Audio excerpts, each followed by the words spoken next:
From the Open Season Property Studio, welcome to SuperTalk Outdoors, where we, every single Monday at lunchtime, celebrate the world-class outdoors of the state of Mississippi because we're the capital of the outdoors in America. I want to thank you for joining us on the powerful SuperTalk Mississippi Radio Network.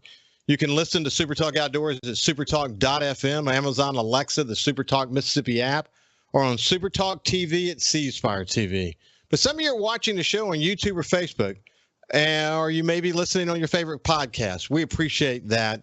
And, our goal is to be there wherever, whenever you want to engage in the show. But, of course, as you know, radio is king.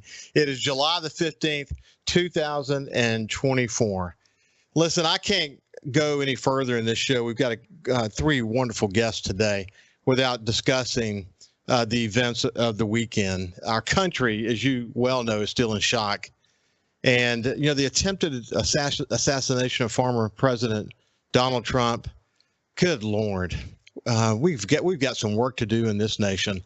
We have him, his family, and the families of the man killed and the other two that were seriously injured in our prayers. I came from the media industry. That's where my whole career was in being publishers of newspapers or CEO of digital media companies. And I talked a lot during the course of my career about our divided country. We live even more so these days in polarizing times. And you add that to the events of this weekend, and I don't mind telling you, I'm sad. I'm distressed. I know you probably are too, and it's okay to acknowledge that. That's sort of what we need to do. Former President Donald Trump was less than an inch from death. Literally, he turned his head at precisely the right time. Clearly, there was some divine intervention underway in that moment. This could have been so much worse. Thank God it wasn't. But, this is another reminder that we need to bring our nation together. We have to find a way to tamp down on all the hatred and move our country forward in a way that not only protects, but maybe even enhances democracy.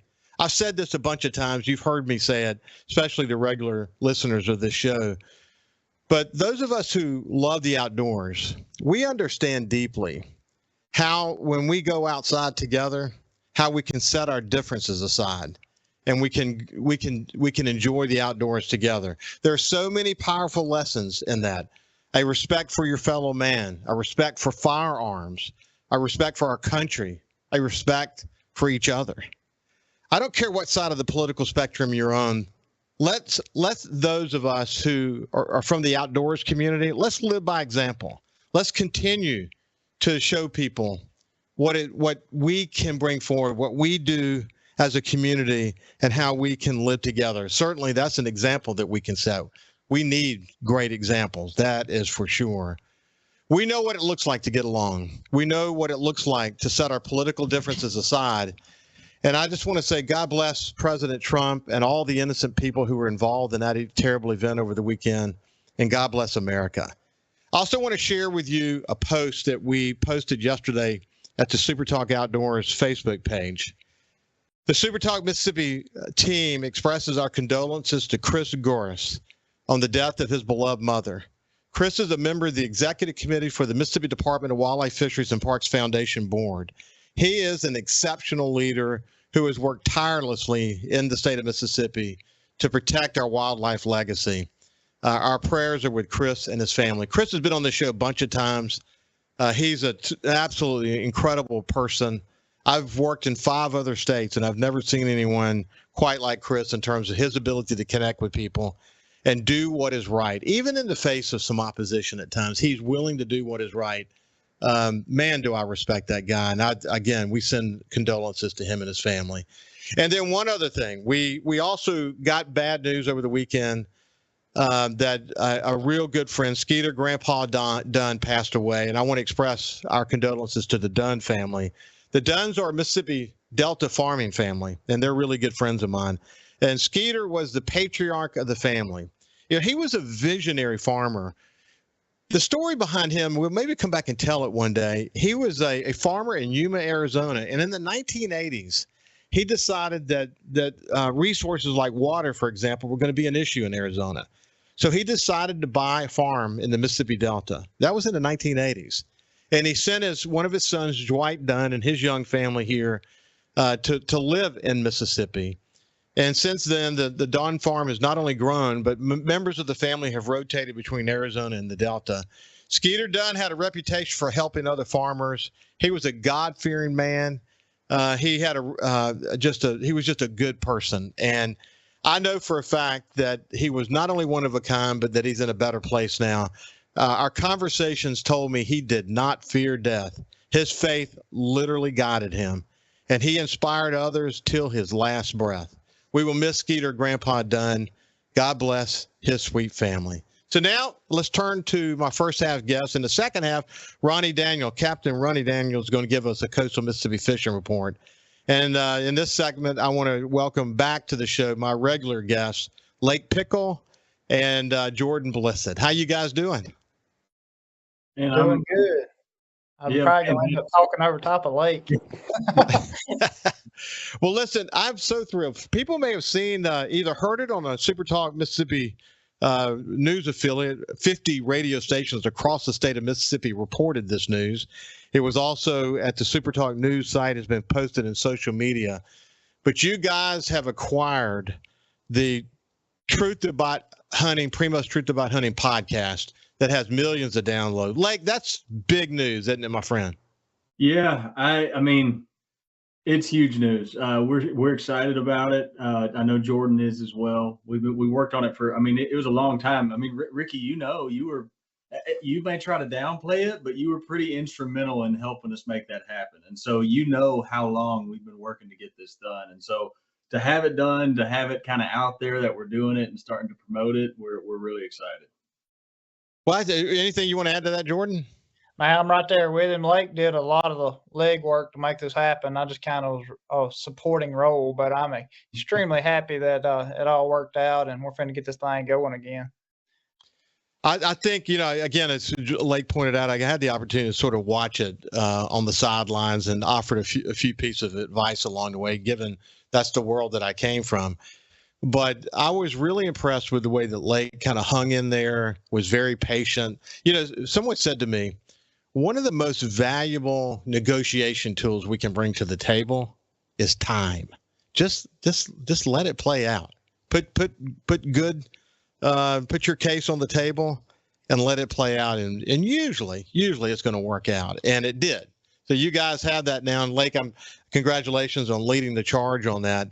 But that's an important podcast, not just for Mississippi. I mean, this thing has a national footprint, and you guys are going to be able to talk to the nation. And since you're located in Mississippi, it's going to be a wonderful benefit to Mississippi, isn't it?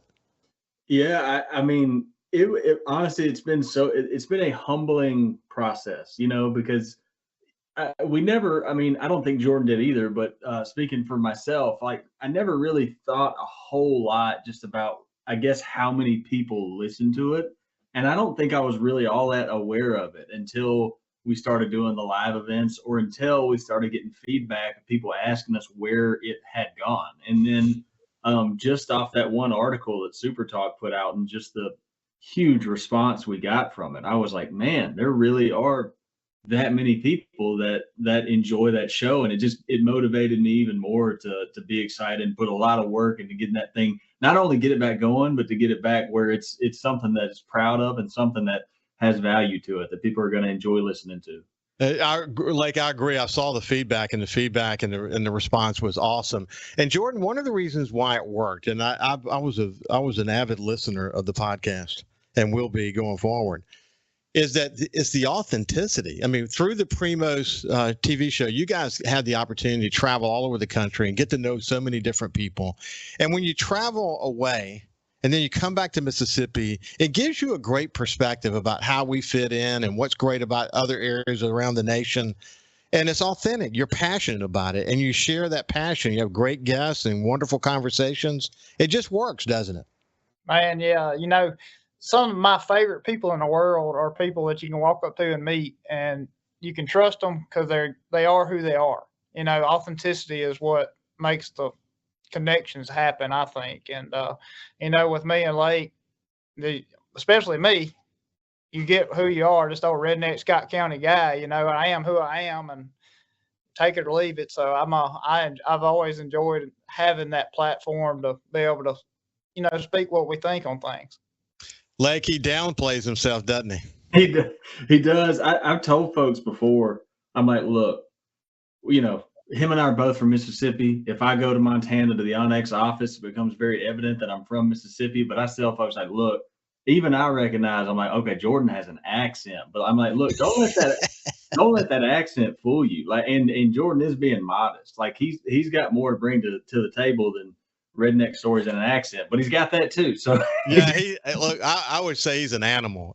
Jordan's an animal, but he's a low key one, man. He'll fool you. Don't underestimate Jordan Blissett. You do so at your own demise. Hey, we'll continue the conversation with Lake and Jordan when we get on the other side. We'll see you after this break. Welcome back to SuperTalk Outdoors. Hope you're having a great day. Listen, we're thrilled to be in the Open Season Property Studio. Open Season Properties is a full-service real estate company with a team approach philosophy that ensures your needs are the highest priority, whether it's rural land sales, residential, or commercial properties. Open Season Properties markets and sells real estate in Mississippi, Louisiana, Arkansas, Tennessee, Alabama, and Georgia. And they're dedicated to the development of long-term client relationships and unwavering commitment to service. Go to openseasonproperties.com to learn more. We're thrilled to have them as the primary sponsors. And speaking of Open Season Properties, two guys that work with Open Season are with us today. They're kind of jacks of all trade. You got the podcast again, so you'll have the Truth About Hunting podcast, and then Lake, in your case, you're marketing director for OnX. You were just in Montana, and so was I, and man, it was amazing. Woke up at 33 degrees one morning. I could use that now. That is for sure. And Jordan, you're into like land management and going into great pieces of property that are raw and making something out of them. You're enjoying the heck out of being in the real estate business, aren't you? Man, I am getting to play out my childhood dreams, play in the woods all day and ride on a bulldozer quite a bit and pushing over trees and building roads. And it's just, I love it. I love every second of it.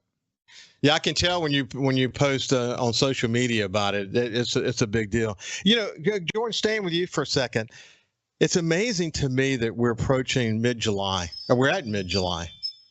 Next month we start really, really getting deep into preparations for deer hunting season, and food plots are not too far behind. But it's amazing how these cycles of hunting go, isn't it?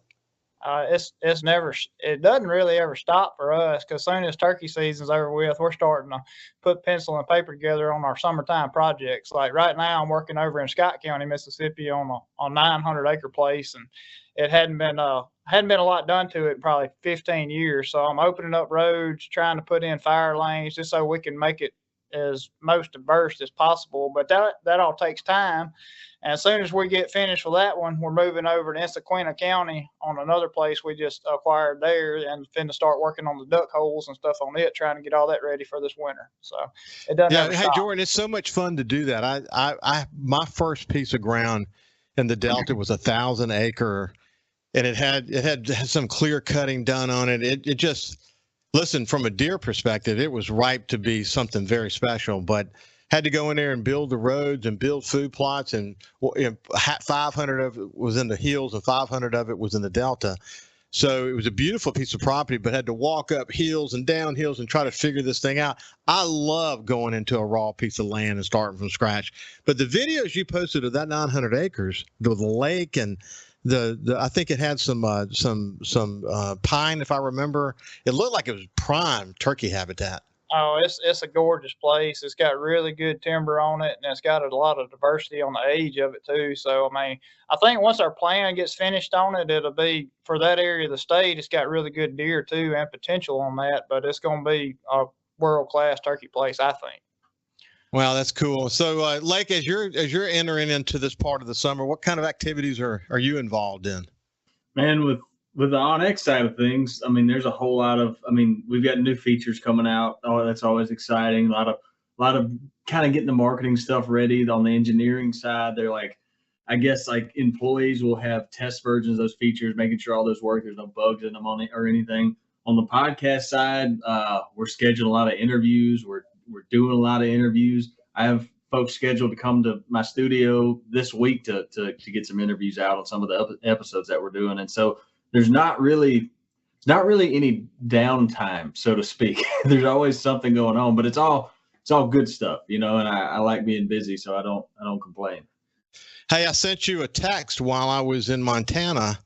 I went into a very famous place in Montana called the Gallup Slide Inn. It's a fly fishing shop. And walked in, beautiful shop, and this young man named Jake was in there.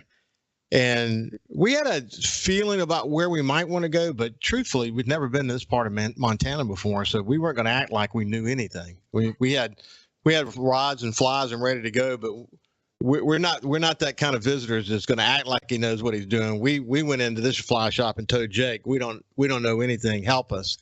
And the very first thing out of his mouth was, "Do you have Onyx on your phone?"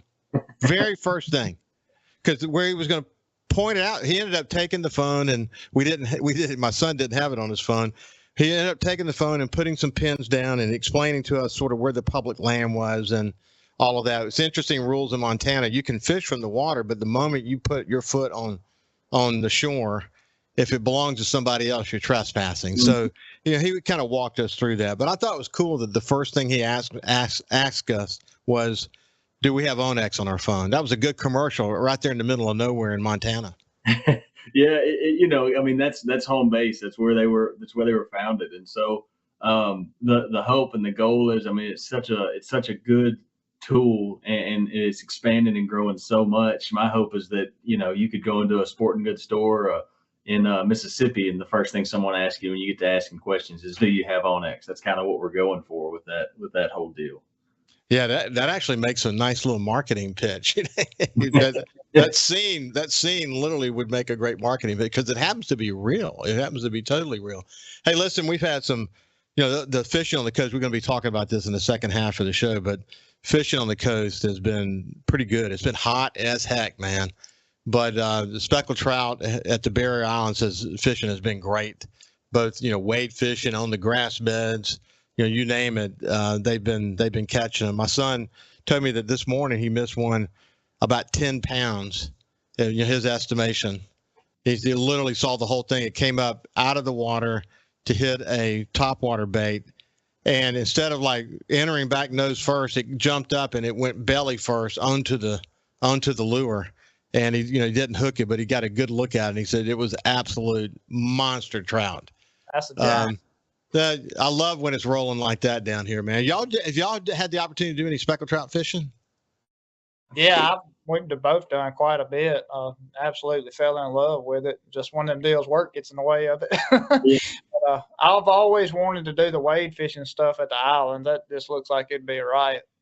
It is. Like there are certain parts on certain islands where you're wade fishing with 10, 12-foot alligators, and they're around. Of course, as long as you can see them, it's all cool. But the moment they go under, that's when it kind of unnerves you, because they have a tendency to stay underwater for a long period of time, and you don't know if they're swimming towards you or away from you. The other is, my son was fishing about 5 feet from a friend of his. This is day before yesterday. And a huge bull shark swam between them. They were only 5 feet apart. And he said, man, it was moving so fast, and it was so aggressive that you would have mistaken it, if you didn't know the difference, obviously, for a bottlenose dolphin. That's what it kind of felt like. You could just feel the energy of its tail as it went by. And he said, "Wow." He said, "Man, that was." Of course, they've got stringers or fish on, man. It's okay. Never mind. That's kind of you could. Yeah, go ahead. Said you'd be in the boat, right? I'm not going wade fishing now.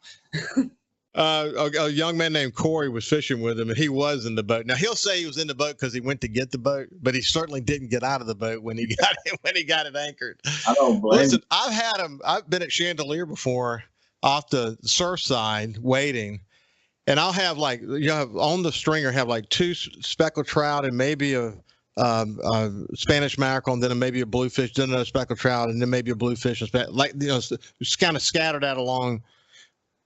A bull shark will come up and only eat the speckled trout. Now Now, he was around long enough to figure out which ones he wanted to eat, and you feel your stringer tug, and then you pick it up, and all you have speckled trout heads. No, that can be unnerving. That's for sure. The only comparison I have to that is I went hand grabbing catfish yesterday. It was right at the end of the season to do that, and I used to do that all the time. Like there was a time where I didn't miss a weekend. Well, it had been a while, and we were running some houses yesterday, and about, I don't know, 50, 60 yards away, look across, and there's a gator. I was like, whoa. I've had the opportunity to do that. I need to go do it because I'm not scared to do it, but it's still a little unnerving to go underneath the water and stick your hand in that box, isn't it? Man, even when I did it all the time, it's still, when you get to the moment where you're actually trying to, reach and wait for because the fish, most of the time, you're waiting for it to bite your hand, or, the different ways to do it. So yeah, it's unnerving for sure. But hey, real quick, we're almost out of time. When is the podcast cranking back up again? First week of August. All right. So we're just a couple of weeks away. That's awesome, man. Listen, congratulations, guys. It's in good hands. Primos is going to be the title sponsor going forward. I'm excited for you guys. It's what a great opportunity to be ambassadors, continue to be ambassadors for Mississippi. So thank you guys for joining me. Thank you. Yeah. Thank you once again for helping us out with that. And I mean it. Thank you. You bet. You bet. This has been Lake Pickle and Jordan Blissett. And when we come back, Captain Ronnie Daniels is going to join us. We'll see you after this.